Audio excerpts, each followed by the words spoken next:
If it was up to me, then you would be my love. You'd keep me company until the sun came up. If it was up to me, then you would be my boo, and you would ride for me, and I'd provide for you. Wala nang natira, ubos na at said na said. Wala nang paki sa iba kahit hindi mabatid. Mas okay pa na mag-isa kaysa bigyan ng sakit ng ulo, ganun lang naman ang magiging kapalit. Mas okay pa na madama ang pisikal na sakit kaysa labanan ng sarili mo na hinanakit. Kaya tinago na ang puso kong gamit na gamit ang utak na mas malupit ang aking ipapalit. Dahil di na ubra kahit na ipakita pa na kaya mong gawin lahat para lang mapasaya. Di ka gagawa ng hindi nga ikakasama ng loob sa kanyang agos ay magpapadala. Madami ang ganyan, di na nakakapagtaka. Di ko masisisi kung bakit nagpapadala. Pero kapag ikay tumaliwas makikita na doble-doble na ang harang sa iyong mga mata. Kaya gumising ka,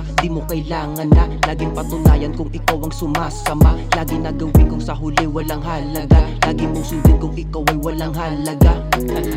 Di kailangan patunayan ng sarili. Di yun magagawa kung gustong manatili.